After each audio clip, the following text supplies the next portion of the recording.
ये जब भगवान श्री राम के भ्राता लक्ष्मण जी को तीर लगा तो सुषेण वैद्य जो थे उन्होंने कहा कि वो संजीवनी बूटी लाई जाए।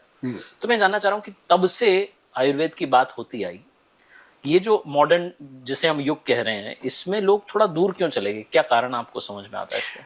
लोग दूर नहीं गए, लोग इसके पास ही हैं। दूर जाने का एक बड़ा कारण ये हुआ कि लोग कंफ्यूज हो गए, ऑप्शन ज्यादा हो गए। ऑप्शन ज्यादा हो गए।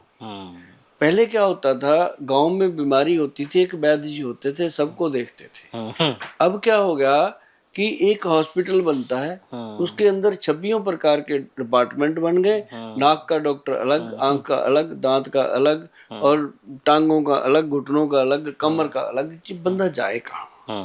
फिर क्या हुआ, उसको करते करते वहां पे जब देखा कि इतने डिपार्टमेंट में आदमी घूम लिया, अब वो कहता है सर पैसे नहीं बचे, मेरे पैसे खत्म हो गए, अब क्या करूं? वो कहते हैं वो कैबिन है उसमें जा, वहां एक हेल्थ इंश्योरेंस वाला बैठा होता है। सही है कि गन्ने का पूरा रस निचोड़ता। हाँ। तो ये चीजें पहले वैद्य जी होते थे, वो आधी चीजें तो घर पे ही बता देते थे। अब हम बताते हैं लोगों को। मैं कहता हूँ 80% जो चीजें हैं अपने घर पे करो, जब आप ठीक हो जाओगे तो थैंक यू भेज दो, यार गोयल को इसी चीज की जरूरत है। तो भेजते हैं लोग, अच्छा लगता है।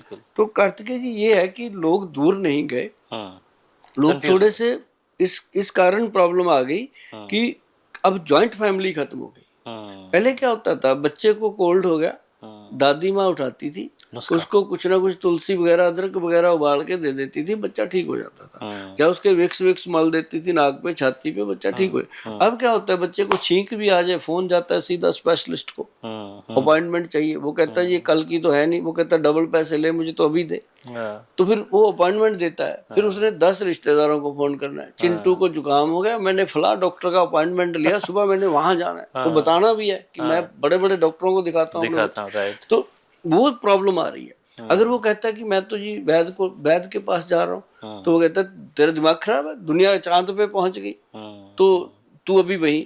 अरे भाई दुनिया पहुंच गई चांद पे, चांद तो वही है, ये वो तो नहीं गया कहीं। बड़ी बात है ना? तो मतलब अब दुनिया का अपना दिमाग है। तो ये चीजें हैं कार्तिकेय जी। आयुर्वेद जो है बहुत बड़ा खजाना है, सेहत का भी तो मैं और जिंदगी का भी। इसी पे जानना चाहता हूँ कि आयुर्वेदिक जो ट्रीटमेंट इसमें कितना समय लगता है? क्योंकि एलोपैथी में तो क्विक रिजल्ट्स मिल रहे हैं ना, तो लोग सोचते हैं कि चलो डॉक्टर साहब के पास गए, ऐसे ठीक हो गए, अभी सर दर्द की दवा ली, अभी चला गया, उसके साइड इफेक्ट्स भी हैं, लेकिन क्विक रिजल्ट मिल रहा है। और आज की दुनिया सर ये रील वाली है, इनको 1 मिनट में सब देख लेना। तो ऐसे में मैं समझना चाह रहा हूँ कि ये समय वाली बात। अच्छा कार्तिकेय जी ये देखो, जो बंदा रील देख रहा है, हाँ। एक देखी थी जो 40वीं पहले देखी थी, याद भी नहीं उसको, याद नहीं है। राइट। कौन सी देखी थी? राइट। काम वो करो जो दुनिया करना चाहे आपके जैसा। ओए होए मजा आ गया। ये तो कर दिखाओ कुछ ऐसा वाली बात हुई। हाँ। तो ये हाँ, उसके अंदर क्या है जी कि सारी चीजें जो हैं, अगर आप कहते हो कि क्विक असर करती है, तो आयुर्वेद उससे भी ज्यादा क्विक करती है। मान लो आपको बहुत ज्यादा गले में परेशानी हो रही है, आप का गला दुख रहा है, आपको किसी के साथ प्रोग्राम करना है, आधा घंटा पहले सिर्फ सेंधा नमक लेना है। आप चाहे कितने बड़े सिंगर की बात करो, गला खराब है, उसका प्रोग्राम कैंसिल होने वाला है सवेरे, मतलब सिंपल चीज, कोई दवाई की जरूरत नहीं है। एक हनी लेना है 1 चम्मच, और आधा चम्मच सेंधा नमक जो रॉक साल्ट होता है, उसको मिक्स करके धीरे धीरे ऐसे चाट चाट के खाना है। उसके ऊपर चाय पी सकते हो या गर्म पानी। अगर चाय पीनी है तो उसको दूध निकाल दो, चीनी निकाल दो, प्लेन चाय की पत्ती को बॉईल करके पी लो। तो आप देखेंगे कि तुरंत यार आधे घंटे में बात करने के लायक हो गए। तो ऐसी बात नहीं, आयुर्वेद देर से काम वहां करता है जिसका घुटना टूटने को है, डॉक्टर कह रहा है ऑपरेशन होगा, तो वहां थोड़ी आयुर्वेद 10 मिनट में काम करेगा। तो 10 मिनट में तो फिर वहां कुछ भी नहीं काम कर रहा। राइट। तो आयुर्वेद को फिर समय चाहिए।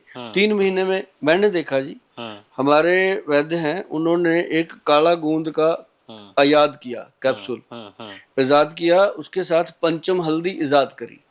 मैं फार्मूलेशन बताऊंगा, लोग घर पे बना सकते हैं। तो वो लोगों को दिया कि पंचम हल्दी का आधा चम्मच पानी में, दूध में डालो, रात को 1 कप गर्म दूध में घोल करके 1 कैप्सूल काले गूंद का मुंह में रखो, वो दूध पी लो धीरे धीरे। और काले गूंद से बना हुआ तेल और क्रीम, तेल दिन में लगा लो, रात को क्रीम लगाओ हल्की सी।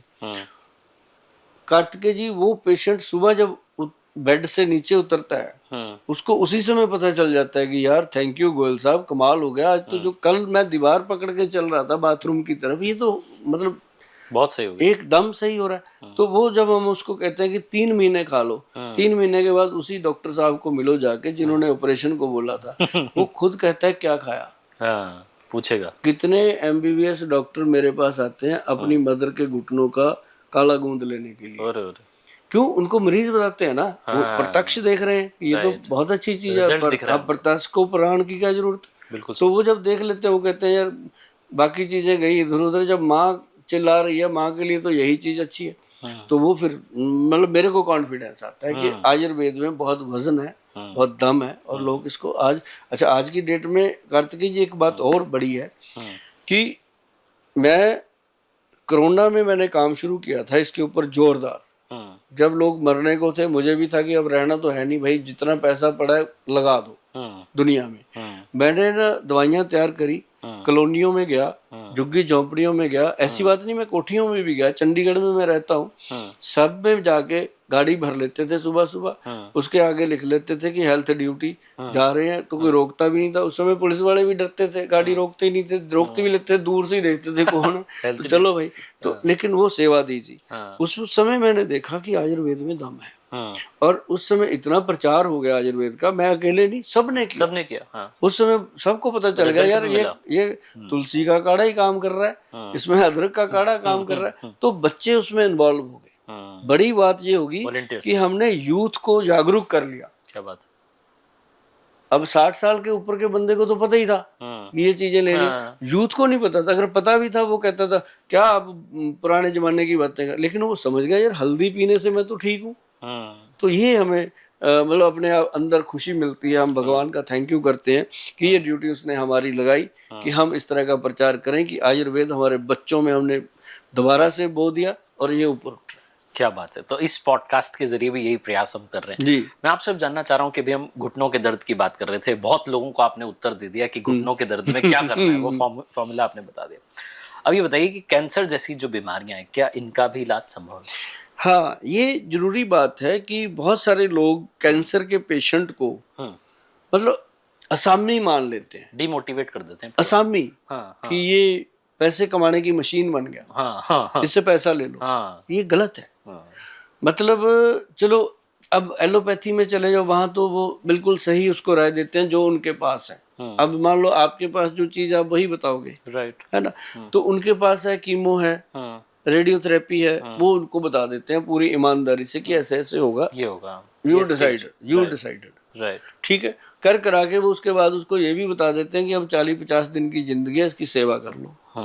वो अपनी जगह बिल्कुल सही, ठीक है, क्योंकि उनके पास जो था उन्होंने बता दिया। ठीक है। अब पेशेंट कहता है कि मैं क्या करूं, मैंने तो लाखों रुपया बर्बाद भी कर दिया, कीमो भी कराई, ये भी कराई, फिर मेरे को तो 45 दिन मिले। फिर वो हमारे जैसे वैद्यों के पास आ जाते हैं।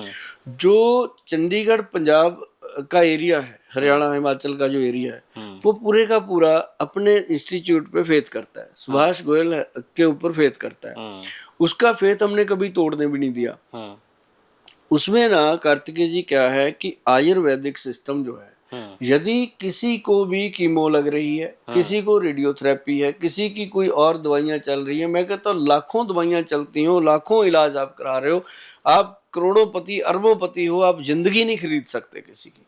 उसके लिए मैं आपको बता दूं, बीच में एक वैद्य को घुसेड़ लेना जरूरी है। आयुर्वेद को उसके अंदर एंटर कर लो, जो आपका चल रहा है ट्रीटमेंट चलने दो, ठीक है।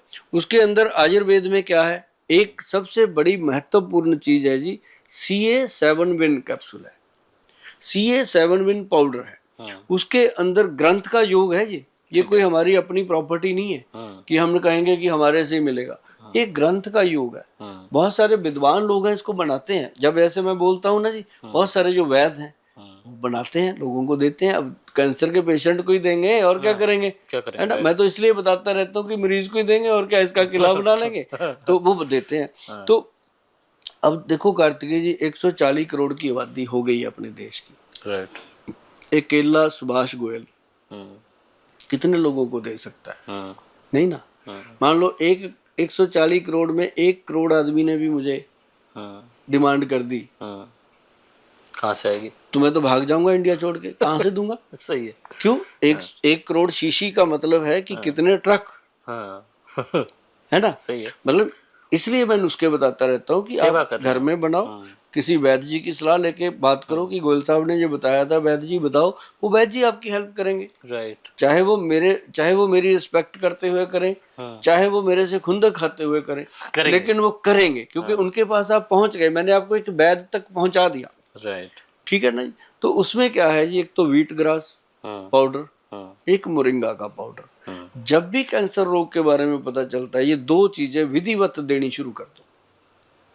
इसके ऊपर कोई भी ऐसी औषध नहीं है जो कैंसर रोग से लड़ने की शक्ति रखती हो। ये आपको उतनी ही एनर्जी देती रहेगी। साथ में ये नॉर्मल चीज है, घर घर में पाई जाती है, किसी भी पंसारी से मिल जाएगा मोरिंगा का पाउडर, जो सहजना की फलियां होती हैं उसका, और व्हीट ग्रास, कणक के जवारे, गेहूं का जवारा, तो मिल जाता है। और एक जो मैं आपको अभी बता रहा था, CA7 बिन, वो उसके अंदर है जी कैंसर गज केसरी रस। देखो कितनी बड़ी बात मैं खुलासा कर रहा हूँ, ये हजारों साल पुराने ग्रंथ में लिखा हुआ है नुस्खा।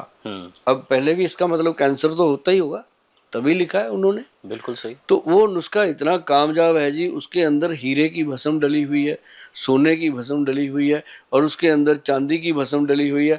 जितने मेरे वैद्य भाई बंधु हैं वो इस बात को जरूर मेरी को समझेंगे कि जहाँ हीरे की भस्म, जहाँ बजर भस्म डल गई, वो चीज कैंसर के रोगी के लिए फायदेमंद है। तो आपको मैं एक बात जरूर कहूंगा कि यदि किसी को कैंसर का प्रॉब्लम है तो वो जाकर के किसी अच्छे सुलझे हुए वैद्य की सलाह लें। उनको पहले ही बोल दें कि वैद्य जी हम आपसे दवाई लेने नहीं आए, आपकी सलाह लेने आए हैं, अपनी फीस ले लो, हमें बताओ।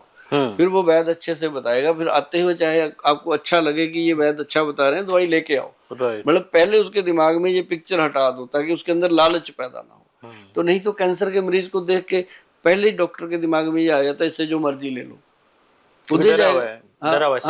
हाँ, वो सहमा हुआ है। जबकि कैंसर के मरीज को तो डॉक्टर बता देता है कि तेरी 40 दिन की जिंदगी रहेगी। अभी ना जैसे कैंसर का पेशेंट कोई हमारे क्लिनिक में आता है, मेरा स्वभाव है हंसते रहना, क्योंकि मैं रोऊंगा तब भी, उसने तो मरना है, मैं हंसूंगा तब भी, है ना। लेकिन मैं उसको हंसते हंसते ये कहता होता हूँ उनके परिवार वालों को भी कि आपको इतना तो पता है कि इसकी जिंदगी 40 दिन बची हुई है, हमें और आप इसको तो ये पता ही नहीं है बैटरी में कि 40 मिनट है कि सेकेंड है। सही बात है ना। आप तो इस खुशी में, इसको इतना समय तो मिल गया कि अपना हिसाब किताब बता दे सबको, है ना।